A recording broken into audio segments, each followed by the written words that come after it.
کیوں علی نے فدق واپس نہیں لیا؟ یہ سوال ہر تھوڑے دنوں بعد واٹس ایپ پہ گھوم رہا ہوتا ہے، تو سن لیجئے گا جواب آج اس کا۔ بھائی فدق، اگر آپ اتنا ہی کہتے ہیں فدق کا معاملہ اہم تھا، تو علی کی جب خلافت آئی تھی، چوتھی خلافت، تو فدق لے لیتے واپس۔ علی نے فدق کو کیوں پھر اگنور کیا؟ خدا قسم یہ سوال نیا نہیں ہے، 3 مرتبہ ائمہ سے یہ سوال پوچھا گیا ہے، تینوں مرتبہ الگ الگ جواب دیا میرے مولانا، 3 مرتبہ سوال پوچھا گیا۔ ابو بصیر نے پوچھا صادق آل محمد سے، اللہم صلی علی محمد وآل محمد۔ ابو بصیر نے پوچھا کہ مولا امام صادق علیہ السلام سے کہ مولا یہ جو فدق تھا وہ آپ کے جد نے واپس کیوں نہیں لے لیا جب ان کی خلافت آئی تھی؟ ایسا خوبصورت جواب ہے میرے مولا کا۔ میرے مولا نے کہا اس لیے کہ جب علی ابن ابی طالب کی ظاہری خلافت آئی تو وہ جو ظالم تھا وہ بھی مر چکا تھا، وہ اپنا عذاب بھگت رہا تھا، جو مظلومہ تھی وہ دنیا سے جا چکی تھی، وہ اپنا اجر پا رہی تھی اللہ کے پاس سے۔ علی فدق کو واپس لے کر نہ ان کا اجر کم کرنا چاہتے تھے، نہ اس کا گناہ کم کرنا چاہتے تھے۔ اب یہ جواب ذہن میں رہ جائے گا؟ علی نے فدق کیوں واپس نہیں لیا؟ ظالم دنیا سے جا چکا تھا، عذاب بھگت رہا تھا، جو مظلومہ بیوی تھی وہ جا چکی تھی، وہ اپنی جزا پا رہی تھی، نہ علی ان کے ثواب میں کمی کرنا چاہتے تھے نہ ان کے عذاب میں کمی کرنا چاہتے تھے۔ دوسری مرتبہ یہی سوال، یہ سوال ابو بصیر نے کیا تھا، دوسری مرتبہ یہ سوال ابن ابراہیم نے کیا چھٹے مابی سے۔ علی تو آپ جانتے ہیں نا کہ جب علی سے سوال کیا جاتا تھا تو ایک ہی تو سوال تھا، 70 الگ جواب دیتے تھے۔ مولا یہ وہ فدق واپس کیوں نہیں لے لیا تھا؟ کہا اچھا، مولا نے پلٹ کے سوال کر دیا، کہا اچھا یہ بتاؤ مجھے، جب رسول اللہ کو مکہ چھوڑنا پڑا، ہجرت فرمائی، ان کا اپنا ایک ذاتی گھر تھا وہاں جس پر مکے والوں نے قبضہ کر لیا تھا، مدینہ میں 10 سال رہے، دوبارہ واپس پلٹے فاتح مکہ بن کر، فتح مکہ ہو گئی، اب وہاں کے حاکم تھے۔ امام نے کہا کہ پھر رسول اللہ نے وہ گھر جس پر قبضہ ہو چکا تھا وہ واپس کیوں نہیں لیا تھا؟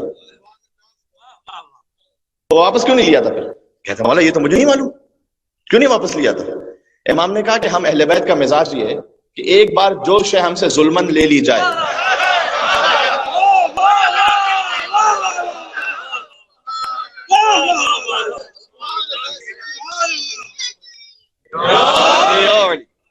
بات پہنچ رہی ہے، ایک بار جو شے ہم سے ظلمن لے لی جائے ہم اسے واپس نہیں لیتے، جو ظلمن لے لی گئی وہ لے لی گئی۔ یہی سوال 7ویں امام سے بھی کیا گیا کہ مولا یہ فدق واپس کیوں نہیں لے لیا تھا؟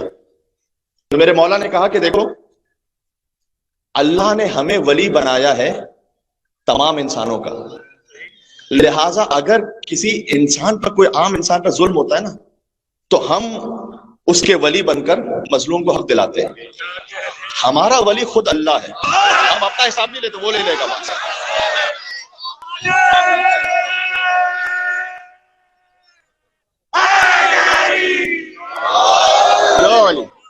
یعنی فدق سمجھ میں آ رہی ہے؟ ٹھیک ہے، اچھا چونکہ مجھے معلوم ہے اگر میں دائرے خطبہ فدق پڑھوں گا تو آپ کے ذہن میں سارے سوالات آئیں گے، مجھ سے مجلس کے بعد آپ پوچھیں گے، تو یہیں سے کیوں نہ اس کا جواب دے دوں یہاں کہ بھائی مولا علی کی حکومت میں تو اتنا اہم تھا تو واپس کیوں نہیں لیا؟ 3 جواب ہو گئے۔ اچھا اگر حقیقی فدق واپس کرنا ہے، فدق تو ایک ٹوکن پروٹیسٹ تھا،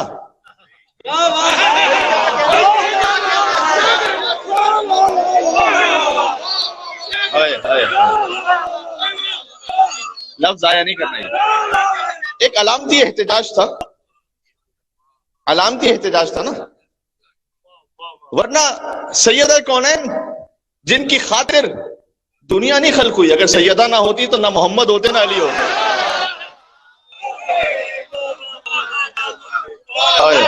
حدیث قدسی پڑھی میرے بھائی، تو صدیقہ کبریٰ وہ ایک زمین کے ٹکڑے کے لیے جائیں گی کیا؟ یہ تو ٹوکن احتجاج تھا تاکہ اس غاصب کے چہرے سے خلافت کی نقاب اتر جائے۔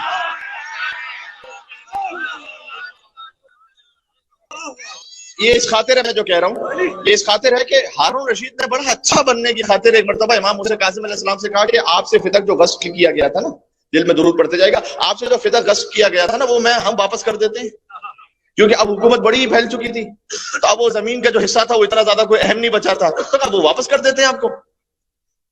بڑی واہ واہ بھی ہو جائے گی کہ بھئی اہل بیت کا وہ حق ہے جو بنی امیہ نے بھی غصب کیا اور بنی عباس نے بھی غصب کیا، یا ہارون رشید صاحب تھے کہ جنہوں نے واپس کیا، تو ہم واپس کر دیتے ہیں. امام نے اس کی جانب دیکھ کر کہا اگر میں نے حد بتا دی نا فدق کی تو واپس نہیں کر سکو گے.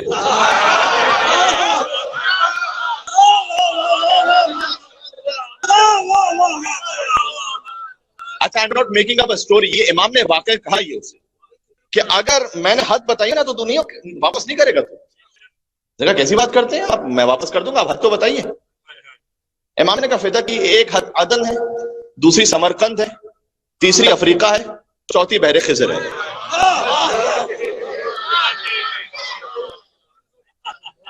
روایت میں لکھا ہوا ہے کہ ہارون رشید کے چہرے کا رنگ متغیر ہو گیا اور کہتا ہے یہ تو آپ میری خلافت کی حد بتا رہے ہیں، کہ بس یہی تو فدق تھا کہ جس کے احتجاج کے لیے بی بی گئی تھی، یہی تو فدق تھا کہ جس کے لیے گئی تھی، یہ دے تو واپس کرو خلافت. فدق علامت ہے غصب خلافت کی، یہ ذہن میں رکھے گا، اس لیے بیان فدق پہ تکلیف ہوتی ہے، ورنہ زمین کے ایک ٹکڑے پہ کسی کیا تکلیف ہے. پتہ ہے کہ اس کا اثر کیا ہے. یہ ابن ابی العدید معتزلی نے، مجھے آخر میں پڑھنا تھا ابھی پڑھ دیتا ہوں، اپنے استاد سے پوچھا کہ اس نے کہا مجھے ایمان سے بتائیے گا، اپنے زبان سے سمجھا رہا ہوں، کہ جب رسول کی بیٹی گئی تھی تو وہ حق پر تھی یا نہیں تھی؟ وہ تھی حق پر، یعنی مجھے بتائیے کہ سنی عالم ہے، اپنے سنی عالم سے استاد سے پوچھ رہا ہے. کہا وہ حق پر تھی. یہ کیوں آج فدق پڑھنا اہم ہے، اس میں اس کا جواب موجود ہے. اور کہا وہ حق پر تھی، تو کپڑے دیا کیوں نہیں انہوں نے؟ تو کہا دیا اس لیے نہیں کہ جیسے ہی وہ فدق دیتے نا بی بی کی صداقت ثابت ہو جاتی، وہ اگلے ہی لمحے علی کی خلافت کا دعویٰ کر لیتی.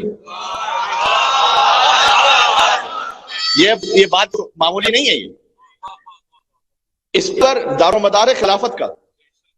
اس نے یہ کہا اس سنی عالم نے کہ اس لیے نہیں دیا کہ جیسے ہی فدق کی حقانیت ثابت ہوتی نا وہ اگلے لمحے خلافت کا دعویٰ کر دیتی علی کے لیے.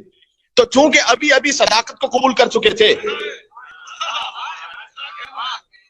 تو جو خلافت کا دعویٰ تھا اسے جھٹلایا نہیں جا سکتا تھا. پھر اب تک کا اہم ترین جملہ کہنے لگا ہوں، کیا کہنا بی بی آپ کے قدموں کی خاک پر ہماری نسلیں قربان ہو جائیں، حکمت فاطمی پر ہماری نسلیں قربان ہو جائیں. بی بی آپ نے اس شخص کو دو راہے پر آ کے کھڑا کر دیا، یا مجھے سچا کہو اور حکومت چھوڑو، یا مجھے جھوٹا کہو اور جنت چھوڑو. ایک پاکستان کے بہت بڑے اینکر ہے، آپ نے مجھے ٹی وی پہ دیکھا ہوا ہے، ان سے ایک آف دا ریکارڈ بات ہے، اس لیے میں نام نہیں لینا چاہتا. بات ہو رہی تھی تو سیدہ کا حق یہ تھا یا نہیں تھا؟ انہوں نے کہا دیکھیں یار میں ایک بات کہوں گا تو پھر آپ ناراض نہ ہو جائیے گا، حق تھا تو صحیح، لیکن جب انہیں پتا تھا کہ وہ نہیں دیں گے نا تو مانگنا ہی نہیں چاہیے تھا.